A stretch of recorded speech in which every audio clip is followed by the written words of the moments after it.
Hello there YouTube, Aaron again. It's been a while since I did a video. It's winter here in Michigan and we've been getting lots and lots of snow. So I've been somewhat depressed in a manner of speaking, not being able to go out and shoot my guns the way I want to. So I got targets set out around the house and I simply raise the window and shoot at targets for a while and close the window and let the house heat back up. Wait a while, and when I get bored I go shoot it again. That's the extent of my shooting right now. But I'm looking forward to spring for a number of reasons. I've talked to my buddy Ken and he tells me he has some guns for me to review. This year I'm hoping to go to my shooting club because we're having competitions and free shoots every Saturday. So I'm hoping to go to my club and talk with some of the guys there and interview them and see some of the things they're shooting. They're shooting everything from crickets to you name it. I mean, I don't think any two people have the same gun in the club that they're shooting. So I'm hoping to review some of those guys and their guns and their choices and the accuracy of those guns and that sort of thing for you, as well as some of the competition and some of the results of that, maybe if they allow me to. So I'm really looking forward to this spring. Also, Ken and I are going to go and ask some local farmers if we can do some pesting there. And I understand that there's some new rules on what can be posted on YouTube now, so we need to look into that, make sure we're not breaking any rules in terms of the stuff that we're going to be trying to post if we do are allowed with some permissions to go and do that sort of thing. But right now I'm working on something for you, and I've been working on it now for a couple of days. Ken called me and said, Aaron, hey, I found a system, a night vision system. Actually, this system can be used day or night. But night vision system for $105 on eBay. Of course, I went on there and bought it right away because I wanted, I'm always looking for a better system for that, especially if we're going to be doing some pesting this summer. And this is a system for $105. And let me just say this. I actually went online the other night and I saw this same system for $79. Free shipping, just like this was $105 free shipping. But let me tell you what comes with it. You get a camera with a battery pack for powering the camera and the screen. You get the camera with the mount for your scope, and you get a power unit for testing it, and you get a IR flashlight that's mountable too for the system. So you get everything you need to shoot night vision with this for $105 or $79 if you can find the same one I found.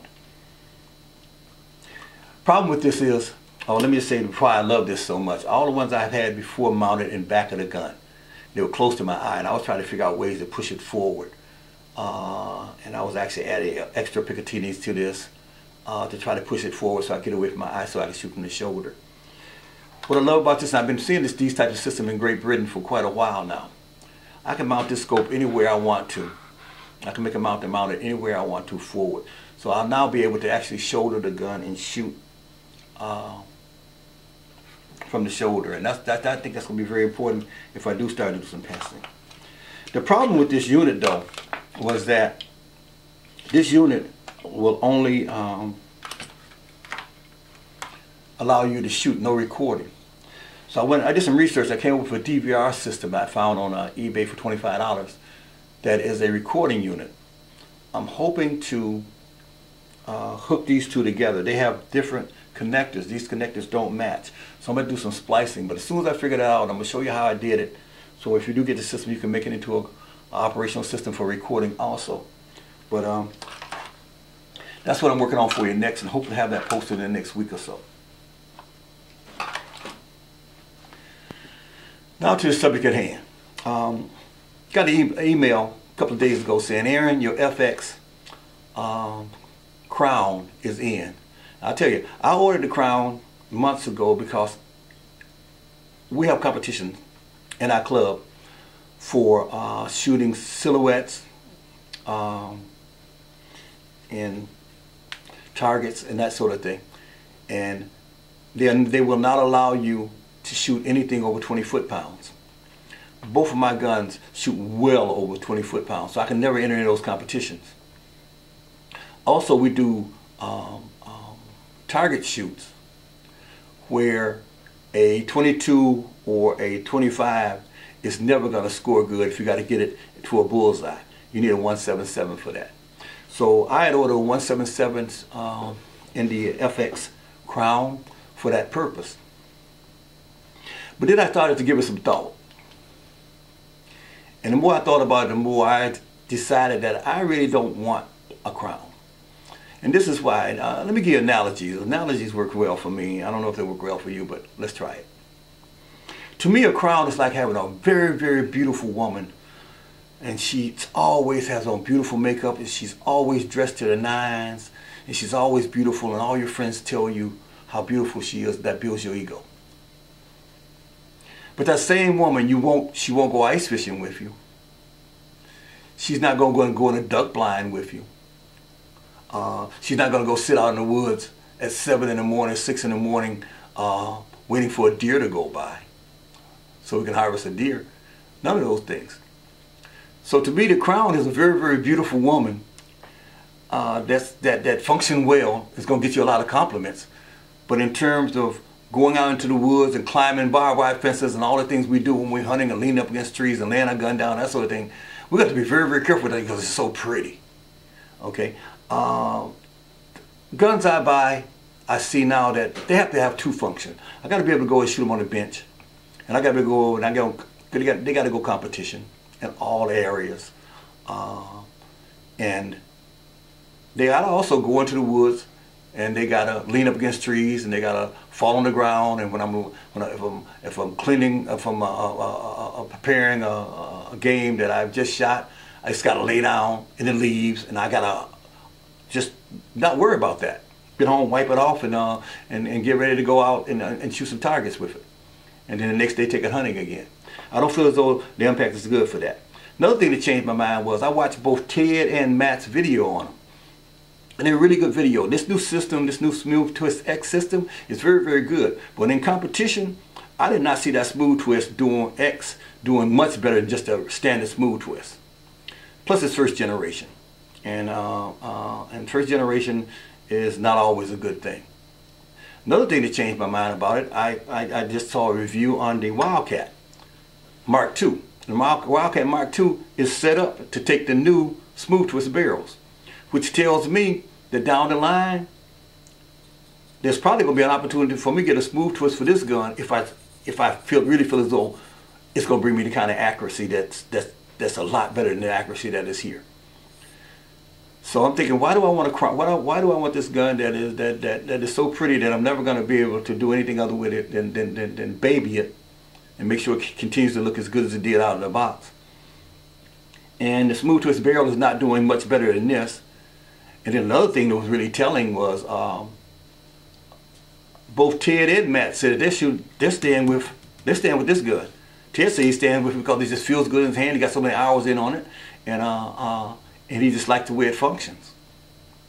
And I think that Matt said that, I can't remember his reason, but he said he was staying with this gun for now. But both of them admit that this technology, this Smooth Twist technology, has a lot of potential. That in the future they will probably go with it, and maybe I will too. But I'll go with it in my existing gun, rather than that allows me to both go into competition with it and go into the woods with it.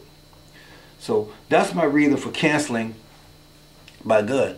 I just called him back and told him, hey, I don't want it, to go ahead and sell it to the next person. I'm sure it went pretty fast because everybody out there in the air gun world that FX has decided to give them a contract, it seems, are pushing the heck out of this gun. And I would be pushing the heck out of it too, probably, if I had a big time contract. It's just what those people do, and everybody's got to make money. So I'm not downing anybody for that. But as for me, Impact just doesn't suit my purposes. And if it suits your purposes, I say go for it. But I want to tell you, there are lots of guns out there that if you stack them up against the Crown, they're going to do just as well. I never say it right. Lothar, well, you know what I'm saying. Those barrels have been around for a long time, and they've been scoring very, very well. And most of the guys in my club are shooting those Walther barrels. and they're shooting lights out. We had a competition last week. A guy shot 10 pellets, 177 pellets, 10 shot round, and you can barely get a 22 through the hole. And that was not an FX gun. So again, I just want to say to you that I still believe that there are guns out there that's going to shoot as good as the Crown, especially considering the price differences. And I'm going to show you some more of those kinds of guns, and I'm going to put them up against this gun. These guns as I've done in the past. Won't be able to put them up against the Crown, unfortunately, but there are other people out there that are doing videos on that. But not a lot of them are making a comparison between the two. So I hope to be back with you very, very soon with this, with the review on this night vision, day vision system that I have here. And as soon as I get the recording system set up, that will be coming to you. I want to thank you guys for all your comments. I want to thank you for those of you who subscribe. I never ask for subscribers. I'm not in it for that. But I do ask for your comments because they're important to me. They give me the motivation to go on, and then you also tell me what things you would like to see, and I can try and get those things to you. So thanks a lot, YouTubers, and have a great one.